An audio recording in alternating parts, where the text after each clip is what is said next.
देश में लागू हुआ नागरिकता संशोधन कानून सीएए। मोदी सरकार ने जारी की अधिसूचना। बांग्लादेश, पाकिस्तान व अफगानिस्तान के गैर मुस्लिम प्रवासी अब होंगे भारतीय।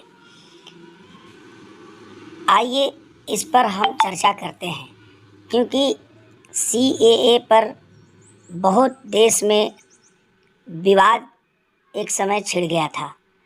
ये कानून भारतीय नागरिकता कानून 1955 में बदलाव के लिए नागरिकता संशोधन विधेयक 2016 संसद में पेश किया गया। 10 दिसंबर 2019 लोकसभा में और अगले दिन राज्यसभा में पास हुआ।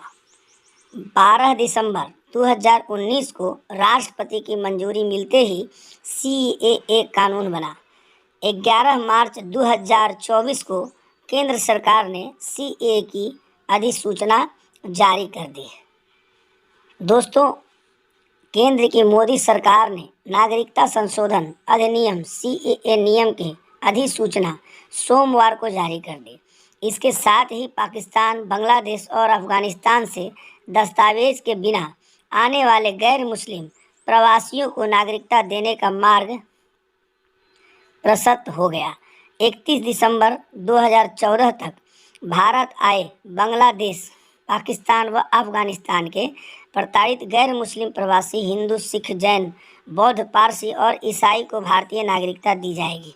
दरअसल 2019 के लोकसभा चुनाव से पहले भाजपा ने सीएए को अपने घोषणा पत्र में शामिल किया था।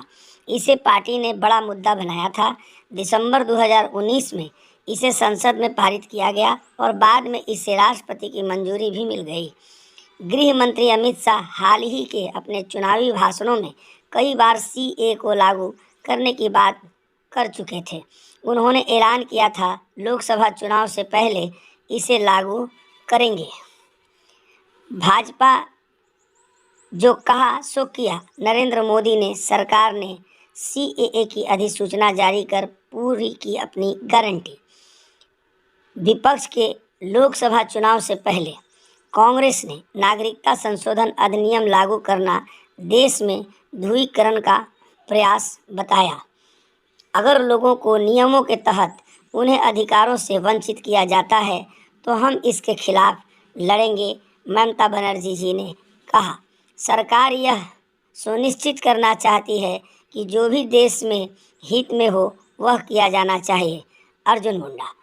साथियों, ये कानून देश में एक बहुत बड़ा विवाद लेकर एक समय आया था, जब आज से 4 साल पहले इसको लागू करने की चर्चा और संसद में बिल पास के लिए मोदी सरकार ने डाला था।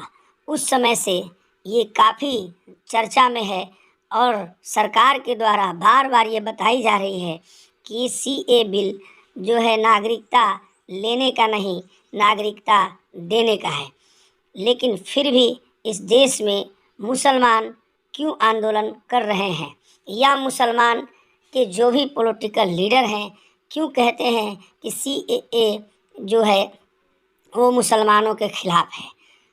कारण ये है कि इसमें बाहर से आए 31 दिसंबर 2014 से पहले के जो भी नागरिक आए हैं उन्हें नागरिकता दी जाएगी, लेकिन उसमें मुसलमान जाति से जो होंगे उन्हें नहीं दी जाएगी।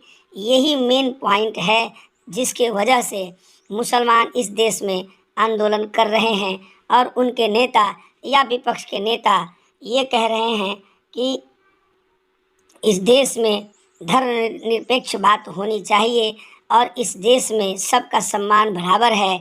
अगर नागरिकता दी जाती है तो दी जाए, हमें कोई आपत्ति नहीं, लेकिन इसमें सिर्फ मुसलमानों को नहीं दी जाए नागरिकता, यहाँ ये सवाल है। इसीलिए इस देश में मुसलमान इस नागरिकता कानून का विरोध कर रहे हैं, क्योंकि नागरिकता अगर दी जाए तो भारत में अच्छी बात है और नागरिकता दी जाए तो सिर्फ मुसलमान को छोड़कर सभी लोगों को दिया जा रहा है। ऐसा इस देश में नहीं होना चाहिए, क्योंकि इस देश में सबका सम्मान, सबका अधिकार बराबर है और लोकतांत्रिक देश है। इस देश में धर्मनिरपेक्ष देश है भारत, तो यहाँ सबकी मंजूरी अगर सरकार देती है तो मुसलमानों को नहीं क्यों? अगर नहीं देती है तो फिर ये भेदभाव उत्पन्न होता है। इसीलिए देश में एक तरफ मुसलमान इसका विरोध कर रहे हैं, एक तरफ विपक्ष पार्टियां कह रही है कि सीएए कानून लाए हैं तो ये लाना नहीं चाहिए, और लाए अगर हैं तो फिर सबको बराबर देना चाहिए। आपकी क्या राय है? आप इस नागरिकता कानून में कितना जानते हैं? पढ़कर अमेंडमेंट बिल और इस पर कमेंट ज़रूर करें। आगे हम अपने वीडियो में आपको बताएंगे और इस चैनल पे हमारे वीडियो को आप देखेंगे। इसके बाद नागरिकता के लिए करना होगा ये काम, किन किन राज्यों में लागू होगा कानून, यहाँ अभी प्रवासी नहीं हैं, कहाँ किस राज्य में प्रवासी नहीं हैं, अब तक कितने विदेशियों को नागरिकता मिली, किन्हें दी गई शक्तियाँ, इन सारी पर चर्चा हम अगले वीडियो में करेंगे। तब तक के लिए आपका बहुत बहुत धन्यवाद।